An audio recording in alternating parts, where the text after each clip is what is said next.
IT, culture आणि traffic यासाठी प्रसिद्ध असलेलं बँगलोर हे शहर.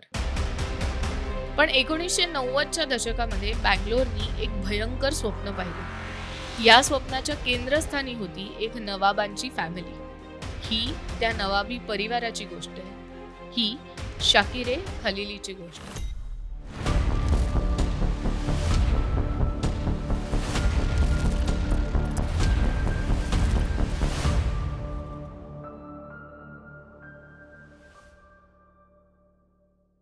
आपली गोष्ट सुरू होते भारताला स्वातंत्र्य मिळाल्यापासून. हं. 15 ऑगस्टला स्वातंत्र्य मिळाल्याच्या अवघ्या 12 दिवसामध्ये शाकिरे खलिली हिचा जन्म झाला. भारताच्या एकंदर इंडिपेंडन्सच्या कॉन्टेक्स्टमध्ये सुद्धा तो परिवार शाकिरे खलिलीचा हा खूपच महत्वाचा होता. तिचे आजोबा सर मिर्झा इस्माईल.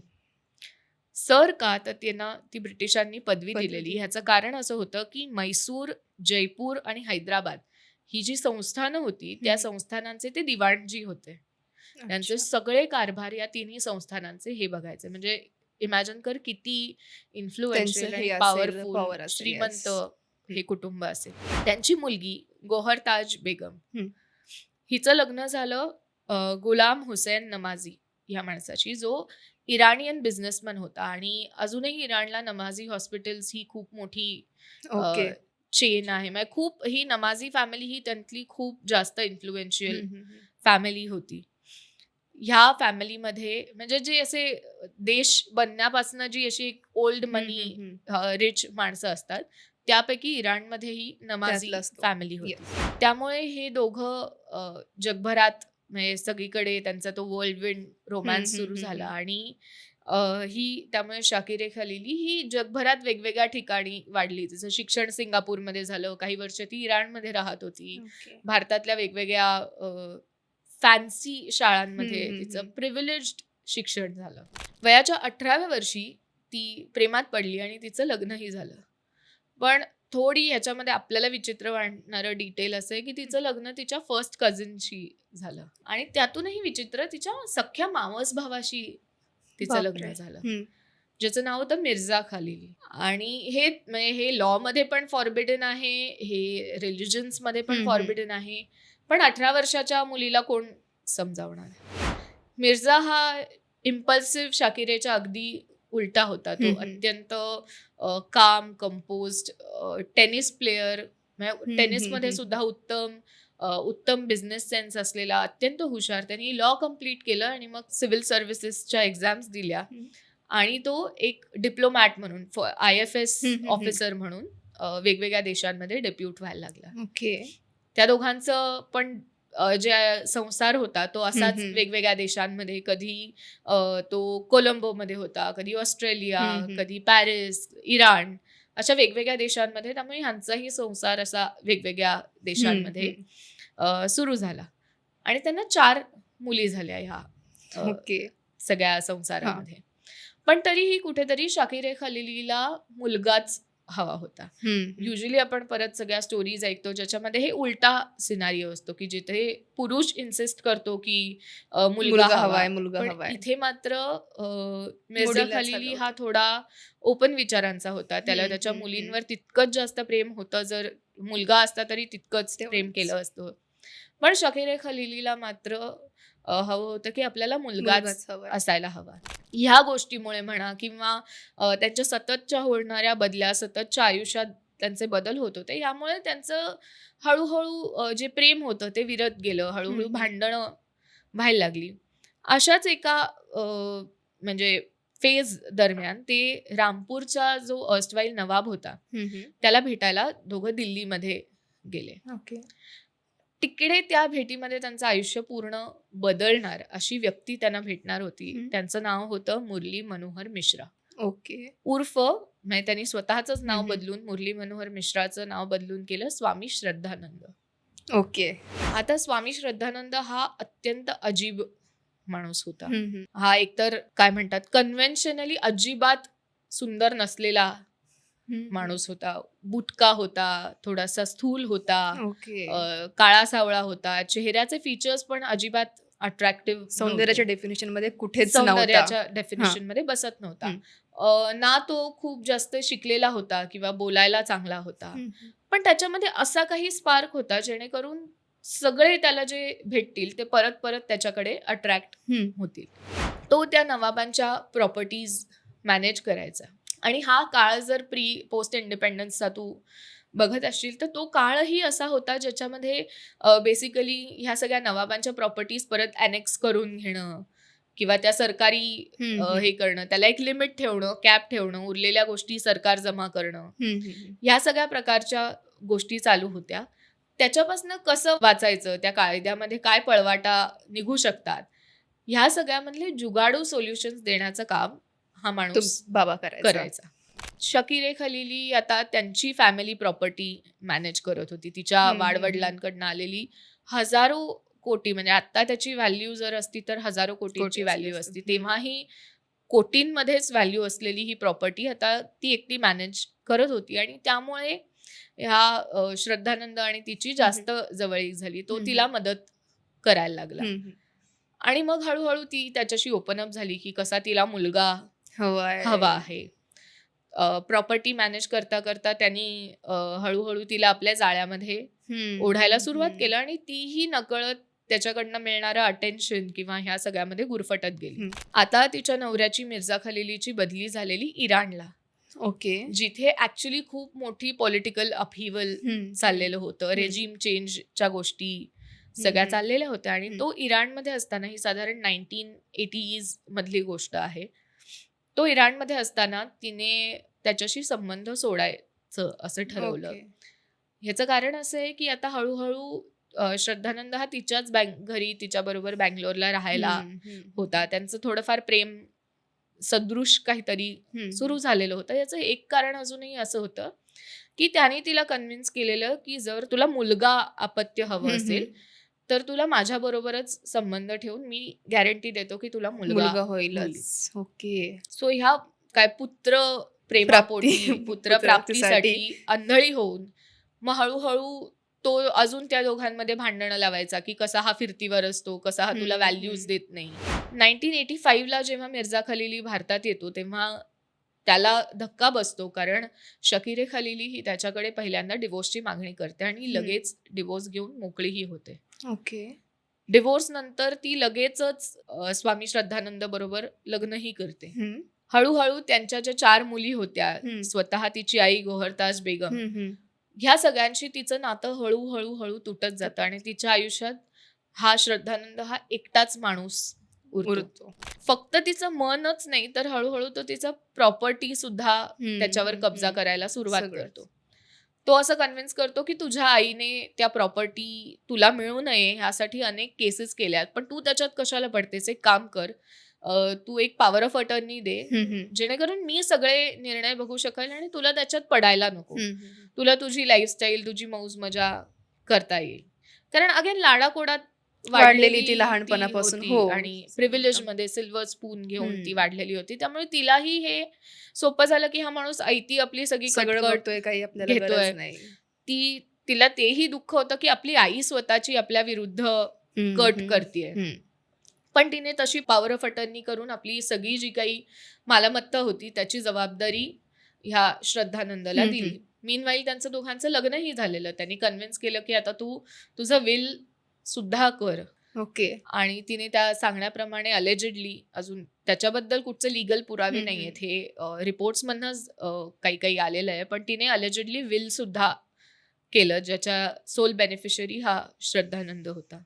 पण हळूहळू मंडेन लाईफमध्ये ते सेटल होत असताना परत एकदा शकीरे खलिलीच्या मनात आलं की आपण हे करतोय ते बरोबर करतोय का, कारण अजूनही पुत्र तिला झालाच ज्यासाठी तिचं मेन होतं. करेक्ट.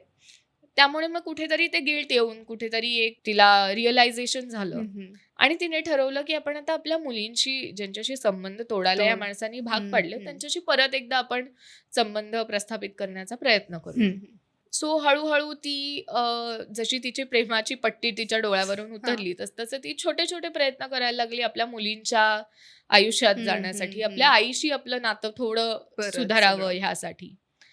हे सगळं करताना तिला फारसा समोरून काही प्रतिसाद मिळत नव्हता. पण एक दिवस अचानक त्यांची मुलगी सबा, 2 नंबरची त्यांची मुलगी होती, ती तिला दिल्लीच्या एका मार्केटमध्ये फिरताना भेटली. 6 वर्षांनी तब्बल ह्या दोघींची भेट झालेली होती, जी कदाचित म्हणजे खूपच विचित्र आपल्याला ऐकायला वाटेल, पण त्यांच्यासाठी कदाचित हे नॉर्मल सुद्धा असेल. सबा आता एक बऱ्यापैकी प्रथितयश मॉडेल ओके. झालेली होती. याचं कारण अख्खा तो परिवारच they were known for good looking people. स्वतः शकीरे खलिली तुला फोटो कधी बघायला मिळाला, पण अनेक म्हणजे तिच्या सौंदर्याचं वर्णन करताना लोक थकत नाहीत. इतकं अरे सुंदर म्हणजे बापरे. नितळ कांती, हसतमुख चेहरा, असे जे काही आपण सौंदर्याचं वर्णन करू त्या सगळ्या सौंदर्याच्या व्याख्यांमध्ये बसणारी ही शकीरे खलिली होती. आणि अर्थात तिची मुलगी सबा ही सुद्धा पिंगट केस, गोरा रंग, छान नाक, तरतरीत डोळे, एक नितळ चेहरा, या सगळ्यामुळे तीही नॅचरली तिच्या सौंदर्यात एक हे होईल. सबानी नंतर इंटरव्ह्यूज दिले, त्यापैकी एक हे पण एक महत्वाचं होतं की म्हणजे फक्त लुक्समध्ये नाही, तर श्रद्धानंद आणि शकीरे खलिलीमध्ये लुक्स इथपासनं सुरू होऊन बाकी काहीच कॉमन नव्हतं. म्हणजे ना ते दिसायला दोघं एकमेकांसाठी तुल्यबळ होते, ना फॅमिली बॅकग्राऊंड, ना शिक्षण, ना बोलणं, ना चार्म, ना पैसे, सोशल स्टेटस, हे कशामध्येच ते दोघं तुल्यबळ नव्हते. पण तरीही त्यांनी मॅनिप्युलेट करून कसं आपल्या आईला स्वतःच्या बाजूनी करून घेतलं, हा प्रश्नच तिला पडला. पण तरी तिने ठरवलं की आता आपण हळूहळू आपल्या आईला ह्याच्यातनं बाहेर काढू. आपल्या आईला हळूहळू आपण काय म्हणतात नॉर्मल माणसांशी, की ज्यांच्याशी नातं ऑलरेडी तिचं तुटलंय, त्यांच्याशी परत कसं जुळवून म्हणजे घेता आईची येईल. तिची भेट झाली त्यावेळेस त्यावेळेला मार्केटमध्ये. दिल्लीला ओके. अचानक भेट झाली, पण हां. तेव्हापासून तिने ठरवलं की आता आपण हे संबंध परत तुटू द्यायचे नाही. हम्म. मग ते हळूहळू कधी कधी भेटायचे, परत हम्म. फोनवर बोलणं सुरू झालं. पण अचानक साधारण 1991 ला वगैरे वन फाईन डे ह्यांचं बोलणं पूर्णपणे बंद झालं. शकीरेचे फोन येणं बंद झालं. हिने फोन केलेले शकीरेने उचलणं बंद झालं. एकदा तिने त्यांच्या घरी फोन केला, तेव्हा हा फोन त्या श्रद्धानंदांनी उचलला आणि त्यांनी सांगितलं की ती आता सुरतला गेले, त्यामुळे तुमचं बोलणं होऊ शकत नाही. आणि अर्थात तो काही टेलिफोन, मोबाईल फोन्सचा जमाना नव्हताच, त्यामुळे तेही त्यांचं बोलणं होणं शक्य नव्हतं. मग काही दिवसांनी फोन केला तेव्हा ते म्हणाले की नाही, तिच्यावर इन्कम टॅक्सचं खूप मोठं काहीतरी केस झालेली आहे, त्या ट्रबलमध्ये ती आहे आणि त्यामुळे ती काही दिवस तुझ्याशी बोलू शकणार नाही. मग त्यानंतर सांगितलं की ती आता बडोद्याला गेलेली. अशी वेगवेगळी कारणं देऊन दरवेळेस. श्रद्धानंद हा सभाशी बोलत होता, पण त्याच्या आईशी तिला बोलू देत नव्हता. काही दिवसांनी ठरवून ती आपल्या आईला भेटायला म्हणून त्यांच्या बँगलोरच्या घरी गेली. तिथे तिला कळलेली गोष्ट ही पूर्णपणे वेगळीच होती. आपण काहीतरी केलेलं पाप कन्फेस केल्यासारखं हा श्रद्धानंद तिच्याकडे कबुली देतो की खरं तर तुझी आई गरोदर आहे हां. आणि मुलगा आहे तिला ह्या वेळेला, पण त्या मुलाच्या सेफ डिलिव्हरीसाठी ती न्यूयॉर्कला शिफ्ट झालेली आहे. ती विचारते न्यूयॉर्कला कुठे, तर तो सांगतो सेंट रिजन्स हॉस्पिटलमध्ये. ती काहीतरी करून त्या हॉस्पिटलचा नंबर मिळवते. तिला कळतं की अशा नावाचं कोणीच तिकडे ऍडमिट नाहीये. ती परत एकदा त्याला प्रेस करते. तो म्हणतो ओ सॉरी न्यूयॉर्क नाही, लंडनमध्ये ती ऍडमिट आहे आणि तिला आता तू कॉन्टॅक्ट करण्याचा प्रयत्न करू नकोस, कारण परत मग तिच्या मानसिकतेवर काय परिणाम होईल. तुला तर माहितीच आहे तिला मुलगा किती हवा होता आणि आता तो फायनली तिला होतोय, तर तू ह्यात मध्ये पडू नकोस, कारण तुझ्यामुळे जर काही तिचं बरं वाईट झालं तर ते थोडं कठीण होऊन बसेल. ह्यामुळे ती परत एकदा थोडा वेळ संबंध टाळते, बोलण्याचं, फोन करण्याचं टाळते. पण किती ह्याच्यानंतर काही काळ लोटला तरीही ती आपल्या आईशी बोलू शकत नाही म्हटल्यावर फायनली ती बँगलोरमध्ये जाऊन एक मिसिंग पर्सन्स रिपोर्ट फाईल करते अशोकनगर पोलीस स्टेशनमध्ये. पण पोलीस तिला काहीच दाद देत नाही. ते म्हणतात की तुझे वडील म्हणतायत, म्हणजे त्या बाईचा नवरा म्हणतोय ज्याच्या बरोबर ती राहायची, तो म्हणतोय तर तू डिनाय नको करू, येईल थोडे दिवसांनी परत, थांब, असं वगैरे तिला कन्व्हिन्स करतात. मीनवाईल ती बँगलोरमध्ये आपल्या आईला शोधतीये, आईचं काहीतरी साईन मिळावं ह्यासाठी प्रयत्न करते. पण याच्या अगदी विपरीत श्रद्धानंद मात्र त्यांच्या राहत्या घरामध्ये लॅविश पार्टीज देण्यामध्ये म्हणजे मग्न आहे. आणि जो क्लेम करतोय की मी एक स्पिरिच्युअल आहे, त्यांनी स्वतःच नाव स्वामी श्रद्धानंद ठेवून घेतलं, असा माणूस ह्या प्रकारच्या पार्टीज देणं, ज्याच्यामध्ये त्यांचं ज्या बंगल्याचं मागीलदार होतं ते खूप मोठी एक लॉन टाईप किंवा बॅकयार्ड टाईप होतं, तिकडे या पार्टीज थ्रो करणं, तिकडे नाच गाणी होत आहेत, लोक मजा करतायत, ह्या सगळ्या पार्टीज तो थ्रो करणं, हे थोडं तिला विचित्र वाटलं. ह्या एका पार्टीमध्ये तिला एक विविक्षित गोष्ट दिसली, जी म्हणजे त्या पार्टी अटेंड करणारी एक महिला जी तिकडे डान्स करण्यामध्ये मग्न होती, हं. तिने नेसलेली साडी ही त्या शकीरे खलिलीकडे असलेल्या एका महागातल्या डिझायनर साडीशी खूप जास्त मिळती ओह! जुळती होती. आणि हे तिला माहिती होतं, कारण ती साडी तिने स्वतःच आपल्या आईला दिली होती नंतर दिलेली त्यांची. होती. मग हळूहळू तिने ठरवलं, की आता आपण काहीतरी सोक्षमोक्ष लावायचा. त्यामुळे ह्या माणसाच्या नकळत तिने त्या कपाट ज्याच्यात तिच्या साड्या होत्या, ह्या सगळ्या गोष्टी बघायच्या ठरवल्या. आणि त्याच्यामध्ये तिला दिसला शकीरे खलिलीचा पासपोर्ट. हं. जी बाई अलेजेडली लंडनला गेलेली आहे, तिचा पासपोर्ट पासपोर्ट इथे बंगलोरच्या घरात कसा? कसं काय? हो ना. हे प्रश्न तिने श्रद्धानंदांना विचारले, पण हं. त्याचीही तिला उडवाउडवीची उत्तरं मिळाल्यावर ती परत तो पासपोर्ट घेऊन आता अशोकनगर पोलीस स्टेशनमध्ये पोलिसांकडे गेली. हं. अशोकनगरमध्ये आता मात्र सुदैवाने त्या पोलिसांनी ही तक्रार सिरियसली घेतली, हं, हं. तक्रार नोंदवून घेतली आणि शकीरे खलिलीचा शोध घ्यायला हं, हं. सुरुवात केली. हं.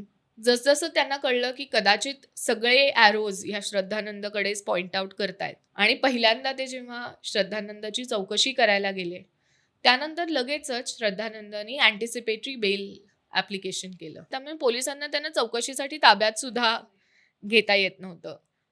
खूप त्यांनी शोध घेण्याचा प्रयत्न केला. काही ट्रेसेस मिळतात का? कोणी विटनेसेस आहेत का? कोणी ओळखीच्या लोकांना माहिती आहे का? हं, हं. पण कोणालाच काहीच माहिती नव्हतं. हे सगळा तपास साधारण 1-2 वर्ष चालला आणि बापरे! काहीही पुरावे, काहीही काहीच कुठच्याही नाही. गोष्टीचा सुगावाही या पोलिसांना लागला नाही. मीनवाईल ह्याच्या घरी त्या पार्टीज चालूच होत्या. अचानक त्याच्याकडे एवढा पैसा कुठून आला? हं, हं, हं. ह्याचंही उत्तर कोणाला पोलिसांना काहीच मिळत नाही. नव्हतं. पोलिसांमधला एक माणूस मात्र जरा त्यांनी गिव्ह नाही करायचं असं ठरवलं आणि तो म्हणाला, की इतकी श्रीमंत माणसं आहेत किंवा हा एकटा आहे, एवढा पैसे त्याच्याकडे तो मिरवतोय, तर त्यांनी जरी काहीही काम केलं असेल, तरी तो काम ते एकटा नाही करणार. हं. त्यांच्याकडे असलेल्या नोकर माणसांना बरोबर घेऊन तो ह्या गोष्टी करेल, आणि म्हणून त्यांच्या एका नोकरावर पाळत ठेवण्याचं काम हं. या पोलिसांनी केलं. मग हळूहळू त्याच्याशी मैत्री करून त्याला थोडेसे कधी वर पैसे देणं, हं, हं, हं. असं करून त्यांनी त्यांचं नातं हळूहळू एकत्र एस्टॅब्लिश केलं. असं एकदा हा जो पोलीस असतो, जो त्या नोकराचा मित्र बनलेला आहे, ते एका ओके. बारमध्ये बसून या नोकराला तो दारू पाजतो हं, आणि हं, मग हं. तो नोकर जेव्हा रिलॅक्स होतो, तो कथा सांगायला लागतो की कसं आमच्या साहेबांनी एक दिवस आमच्याकडनं एक अँटिक कॉफिन मागवून घेतला. हं, हं. म्हणजे ज्यांना पुरतात, कबरेमध्ये ओह! ज्यांना हां, हां, पुरतात, हां. ते ज्या कॉफिनमध्ये ओके. पुरतात, त्या कॉफिन कसं तो अँटिक आमच्या साहेबांनी एकदा मागवून घेतला. हं. कसं एकदा आमच्याकडनं त्यांनी खड्डा खणून घेतला अ, टाकी करण्यासाठी, आणि कसा अचानक खड्डा तो बुजवूनही टाकला बापरे! आम्हाला न कळता, हं, आणि हं. कसं आता त्यांच्या एवढ्या पार्टीज चालू असतात, चालू आमचे आहे. मेमसाहेब कुठे नाही आहेत, आणि कसं कोणीच काहीच त्यांच्यापर्यंत नाही. पोहोचू शकत नाही. हं, हं. पोलिसांना आता काहीतरी पुरावा मिळालेला असतो, तर हं, ह्या हं. नोकराच्या स्टेटमेंटच्या भरवशावर ते आता फायनली ह्याला अरेस्ट करू शकतात. हं. श्रद्धानंदकडनं कन्फेशन घेतात आणि तो फायनली कन्फेशन देतो की हळूहळू त्यांच्यामध्येही भांडणं व्हायला हं, लागलेली हं, हं. असतात, आणि त्याला ती प्रॉपर्टी, त्या लाईफस्टाईलची सवयही झालेली असते. त्यामुळे हिने जर त्याला सोडलं तर सगळंच त्याच्या हातातनं निघून जाणार असतं, आणि त्यामुळे चहामध्ये झोपेच्या गोळ्या मिक्स करून तो तिचा जीव घेतो. बापरे! आणि ज्या ठिकाणी तो ह्या पार्टीज करत असतो, ज्या ठिकाणी हे सगळे पार्टीमध्ये नाचत असतात, त्याच्या एक्झॅक्टली खाली त्यांनी आपल्या बापरे! बायकोला पुरलेलं असतं. पोलीस येतात आणि पोलीस त्यांनी सांगितल्याप्रमाणे तिकडे खोदकाम करतात. हं. ॲक्च्युली पहिली केस अशी आहे जिथे ॲक्च्युली पोलिसांच्या एक्स्केव्हेशनची प्रोसेस सगळी पोलिसांनी रेकॉर्ड केली आहे, आणि त्याची ओके. सगळी फुटेजेस सुद्धा आपल्याला आता बघायला मिळतात. So okay. त्या प्रोसेस प्रमाणे त्यांनी ती सगळं खोदलं आणि त्यांना तिकडे तो अँटिक कॉफिन हं, जो हं, होता, हं. तो त्यांना त्या ठिकाणी सापडला तिथे. सापडला. ह्या सगळ्या केसमध्ये अनेक डिस्टर्बिंग गोष्ट आहेत, पण खरी डिस्टर्बिंग गोष्ट ही पोलिसांनी जेव्हा तो कॉफिन उघडला हं. तेव्हा त्यांना सापडलेली आहे. अक्षरशः बेडवर झोपवावं तसं उशी आणि थोड्याशा गादी सकट त्यांनी त्या कॉफिनमध्ये आपल्या बायकोला ठेवलेलं होतं. बापरे! ती जी डेड बॉडी होती ती बऱ्यापैकी डिकम्पोज तर झालेलीच होती, पण ती बॉडी अशा पोझिशनमध्ये होती की त्या बॉडीने हात घट्ट क्लेंच केलेले होते गादीला, गादी पकडावी असे ते हात तिने घट्ट त्या बॉडीचे क्लेंच केलेले होते. कॉफिनच्या आतल्या बाजूनी कॉफिनला स्क्रॅचेसचे मार्क होते. बापरे! याचा अर्थ असा की जेव्हा त्याने आपल्या बायकोला गाडलं तेव्हा ती जिवंत जिवंत होती. होती. तिने त्या कबरीमध्ये किती वेळ स्ट्रगल केलं, तिला कळलं असेल की नाही, ती शुद्धीत आल्यावर तिच्याबरोबर काय झालं असेल, ह्या सगळ्या गोष्टी आपल्याला अजून माहीत नाही आहेत. पण इतका भयानक शेवट, जिवंत गाडलं बापरे! जाणं आणि त्याच्यावर आपल्या कबरीवरच आपला नवरा नाचतोय नसतोय, पार्ट्या पार्ट्यांमध्ये देतोय आपल्याच पैशाने. आपल्याच पैशांनी. माझ्या मते हे कोणाच्याच आयुष्यात न येणारी गोष्ट. खूपच अवघड. म्हणजे इतकी सुशिक्षित मुलगी, इतक्या रिच फॅमिलीतून आलेली, की जिचं फ्युचर एक नंबर Bright होतं. फक्त मुलाच्या ह्याच्यासाठी तिने ॲब्सोल्युटली. जेव्हा आपल्याला अगेन हा एक खूप कॉमन धागा येतो गुन्हेगार कोडमध्ये, की आपण कायम असं म्हणतो ना, की गुन्हेगार हा समाज घडवत असतो. पण बरेचदा विक्टिम सुद्धा समाजच घडवत असतो. घडवत असतो. माझ्या मते तिचं कंडिशनिंग असं काय होतं जेणेकरून तिला असं वाटलं, की आपल्याला मुलगाच मुलगाच हवाय. वारस असावा. किंवा तिला ह्या एका माणसाने दाखवलेल्या भाबड्या आशेच्या मध्ये आपल्याला आपला अख्खा परिवार, आपल्या मुली, आपला तेच. नवरा, आपली आई हे सगळ्यांना सोडून का द्यावंसं वाटलं, इतकं आयसोलेटेड आयुष्य का सगळं जगावंसं असतं ना. वाटलं. नवरा पण इतका चांगला होता तिचा. सो हे सगळे प्रश्न परत एकदा पडतात की हे सगळं सोडून द्यावंसं अशी काय वेळ आली तिच्यावर. आणि हे खरंच सगळे आपण कुटुंब ही पण एक संस्था म्हणतो ना, नागरिक समाजातली. तर ही संस्था इतकी तकलादू होती का की त्या एका माणसाने दिलेल्या आमिषापायी तिने ती अख्खी संस्था झुगारून दिली. जुगारून. आणि एकीने असं पण वाटतंय की ती त्याच्या मुलीला भेटत होती, हे पण मे बी त्याला कळलं पण असेल. हो, त्याच्यामुळे पण की आता अगदी पैसा शक्य जाईल, आहे. ती परत तिकडे गेली तर सगळंच हातातून जाईल. त्याच्यामुळे पण अगदी पैसा, पॉवर सगळंच. आणि विकृती ह्याचं Yes. एक विचित्र कॉम्बिनेशन या माणसामध्ये दिसून येतं. आणि पोलिसांना परत 3 वर्ष लागली केवळ ह्या प्रोसिजरल, त्यांनी एक तो बेल घेतल्यामुळे, ह्या प्रोसिजरल गोष्टीत अडकल्यामुळे. पण पोलिसांनी शेवटपर्यंत ह्याला कोल्ड केस होऊ दिलं नाही, हे सुद्धा एक ते आपलं पण नाही. सुदैव म्हणायला लागेल. म्हणजे अजून पण कित्येक गावामध्ये जे जिथपर्यंत आपण पोहोचलो पण नाही, तिथं ह्या गोष्टी अजून पण होतात. हो, ते तरी शिकलेले नसतात, तिथे काही हम्म. माहित पण नसतं. इवन ते स्वतः त्यांच्या नवऱ्यांकडून होतं की मुलगा पाहिजे म्हणून हो. त्यांच्या बायकांना त्रास देतात. पण ही तर एवढ्या रिच फॅमिलीमधून, त्या काळामध्ये इतके रिश्ते, शिकलेली, सगळं जग फिरलेली बाई होती. म्हणजे ही इतकी केस हे असून पण ह्यांच्यासोबत खरंय. असं होतं, म्हणजे Atleast ज्या बॅकला आहेत त्यांचं तर त्यांचं काय केवढं होत असेल. असेल. ॲटलिस्ट ह्या इन्फ्लुएन्समुळे किंवा सबानी तिची प्रिव्हिलेज वापरून सतत फॉलोअप केल्यामुळे ॲटलिस्ट ही केस आपल्या समोरही तरी पोहोचली आली. तरी तेच. कदाचित हे इतके पॉप्युलर प्रिव्हिलेज नसते तर कदाचित ही केस कधी समोरी आली असती का, पोलिसांनी तेवढे एफर्ट्स टाकले असते का, हे पण सगळे प्रश्न आहेत. सो खरंच अगेन सुन्न करणारी ही गोष्ट होती. सो तुम्ही प्लीज अजून अशा कुठच्या केसेस आहेत ते आम्हाला नक्की सांगा, ज्याच्याबद्दल तुम्हाला ऐकायला आवडेल.